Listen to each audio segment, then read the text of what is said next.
பெரும் பெரும் கனவுகளுடன், பெரும் பெரும் இலக்குகளுடன், பெரும் பெரும் செயல்களுடன் செயலாற்றி கொண்டிருக்கும் அனைவருக்கும் வணக்கம். இந்த வீடியோவில் நம்ம பார்க்க போகிறது இலக்குகள். இலக்குன்னா சேல்ஸ், பிஸ்னஸ் அது பற்றி மட்டும் இல்லாமல் ஸ்டடீஸ் ரிலேட்டடாகவும் நம்ம எடுத்துக்கலாம், ஃபேமிலி ரிலேட்டடாகவும் எடுத்துக்கலாம். ஒரு இலக்கு அப்படின்னு சொல்லி ஒரு சேல்ஸ் பர்சன் ஃபிக்ஸ் பண்ணுறாரு, ஒரு பிஸ்னஸ் மேன் ஃபிக்ஸ் பண்ணுறாருன்னா ரிவர்ஸில் தான் சக்ஸஸ்ஃபுல்லான பீப்புளெலாம் ரிவர்ஸ் இன்ஜினியரிங்கில் பார்ப்பாங்க. எனக்கு என்னுடைய குடும்பத்திற்கு இந்த ஒரு வருஷத்துக்கு இவ்வளவு எனக்கு தேவைப்படுது, பணமும் தேவைப்படுது, செயல்களும் தேவைப்படுது. எனக்கு பர்சனலாக எனக்கும் இவ்வளவு இந்த வருஷத்தில் இவ்வளோ நான் ஏர்ன் பண்ணணும், அவ்வளோ நான் சம்பாதிக்கணும் அப்படிங்கிற ஒரு இலக்கை முதல்ல ஃபிக்ஸ் பண்ணிக்கிடுவாங்க.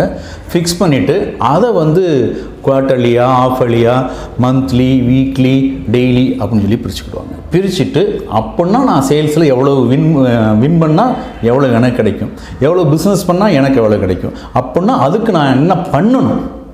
ஆக்ஷன், எண்ணங்கள் செயல்களாக மாறும், செயல்கள் மிகப்பெரிய அற்புதங்களாக மாறும் இல்லையா? அதனால் நம்முடைய சப்கான்ஷியஸில் நம்ம நம்பர்ஸை வெறும் சேல்ஸ் நம்பர், பிஸ்னஸ் நம்பரை மட்டும் பதியாமல் இதனால் எனக்கு என்ன கிடைக்கும் அப்படிங்கிற விஷயத்தையும் சேர்த்து பதியும் பொழுது தான் நம்ம சப்கான்ஷியஸ் இவருக்கு இதெல்லாம் தேவை, அப்படின்னா இவருக்கு இதெல்லாம் நம்ம கொடுக்கணும் அப்படிங்கிறத நம்முடைய சப்கான்ஷியஸ் நம்மளை நோக்கி நகர்த்தும். இதுதான் சீக்ரெட். மிகப்பெரிய விற்பனையாளர்கள், மிகப்பெரிய பிஸ்னஸ்மேன், பெருசாக சாதித்தவங்க எல்லாருமே இந்த விஷயத்தை தான் ரிவர்ஸ் இன்ஜினியரிங்கில் பண்ணிக்கிட்டு இருக்கிறாங்க. அது மட்டுமா அப்படின்னா விசுவலைசேஷன் பண்ணுவாங்க. தனக்கு ஒரு விஷயம் கிடைத்தது போலவே, அந்த இலக்கை நான் அடைந்தது போலவே, நான் என்னுடைய பாடத்தை நான் படித்தது ஜெயித்தது போலவே விசுவலைஸ் பண்ணி பார்ப்பாங்க. டெய்லி விசுவலைஸ் பண்ணி பார்ப்பாங்க. டெய்லி அஃபர்மேஷன்ஸ் எழுதுவாங்க அல்லது பேசுவாங்க, தனக்கு தானே பேசுவாங்க. ஐ ஆம் த பெஸ்ட், ஐ ஆம் த கிரேட் சேல்ஸ் பர்சன், நான் நல்லா படிச்சுக்கிட்டு இருக்கேன், நல்லா எழுதிக்கிட்டு இருக்கேன், நான் நல்ல ஒரு மாணவன், நல்ல ஒரு சேல்ஸ் பர்சன் அப்படிங்கிற மாதிரி அவங்க அவங்களுக்குள்ளேயே அவங்களுடைய சப்கான்ஷியஸுக்குள்ளே ரைட் பண்ணிகிட்டே இருப்பாங்க. ஓகே, இதெல்லாம் கிடைக்கிறது. பர்னிங் டிசையர், வெறித்தனமான ஒரு இலக்கு. பர்னிங் டிசையர் நமக்கு இருக்கா? நம்மளுடைய மனசுக்குள்ளே பர்னிங் டிசையர், எரியும் நெருப்பாக அந்த இலக்கை நோக்கி நம்ம போகிறோமா அப்படிங்கிறத நம்ம திருப்பி நம்மளை ரீசெக் பண்ணணும். நான் எதெல்லாம் நான் திருத்திக்கலாம், இந்த இலக்கை அடையிறதுக்கு நான் எதெல்லாம் திருத்த முடியுங்க, எதெல்லாம் நான் திருத்தினா நல்லாயிருக்கும், இந்த இலக்கை அடைந்தால் எனக்கு என்னெல்லாம் கிடைக்கும், எனக்கு பேர், புகழ், இந்தந்த விஷயங்கள்லாம் நான் செய்வேன், இந்தந்த விஷயங்கள்லாம் வாங்குவேன், இந்தந்த விஷயம் குடும்பத்தில் என்னுடைய மதிப்பு சூப்பராக இருக்கும், சொசைட்டியில் என்னுடைய மதிப்பு சூப்பர், நண்பர்கள் மத்தியில் எப்படிலாம் என்னை பார்ப்பாங்க அப்படிங்கிற மாதிரி அவங்க விசுவலைஸ் பண்ணி பார்ப்பாங்க. விசுவலைஸ் பண்ணும்போது சப்கான்ஷியஸ் நமக்கு தேவையான விஷயங்களை சூப்பராக நமக்கு கொடுக்கும். நம்மளுடைய எண்ணங்கள் செயல்களாக மாறும், செயல்கள் அற்புதங்களாக மாறும். நிச்சயமாக நீங்கள் எல்லாருமே இதை அருமையாக ப்ராக்டிஸ் பண்ணுங்கள்.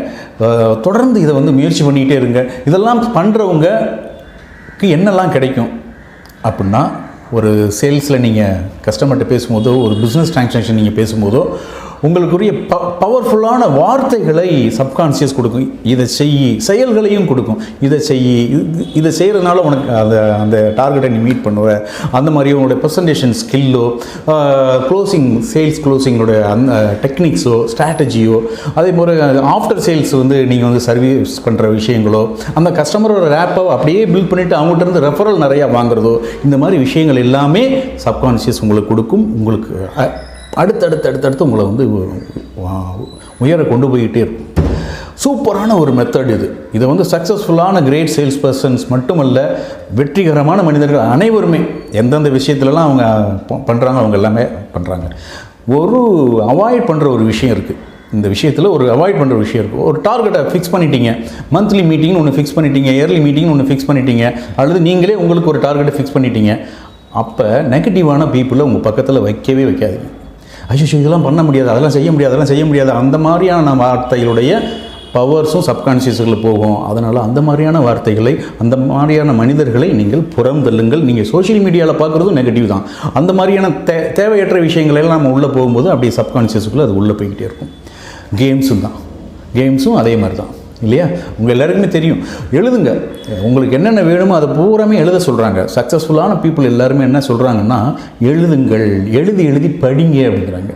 வார்த்தைகளுக்குள்ளே, சப்கான்ஷியஸுக்குள்ளே உங்களுடைய பவர்ஸை உள்ளே கொண்டு போங்க அப்படின்னு சொல்கிறாங்க. செய்யலாமா நண்பர்களே? உங்களுடைய வெற்றி செய்திகளை கேட்பதற்காக நான் காத்திருப்பேன். நீங்கள் என்றென்றும் வெற்றிகரமாக இருக்கணும். உங்களுடைய விற்பனை, தொழில், பாடம், படிப்பு அது சம்பந்தமான வெற்றிகளை நான் கேட்டுக்கொண்டே இருப்பேன், காத்து கொண்டே இருப்பேன். You are the best. You are the great, you are the great person. Be happy. உங்களுடைய வாழ்க்கை அழகானது, நீங்கள் அன்பானவர்கள், மிகப்பெரிய வெற்றிகளை நிச்சயமாக சாதிப்பீர்கள். உங்களுடைய இலக்குகளை தினம் தினம் தினம் தினம் நீங்கள் அடைந்து கொண்டே இருப்பீர்கள். Wish you all the best. Love you all. God bless you all.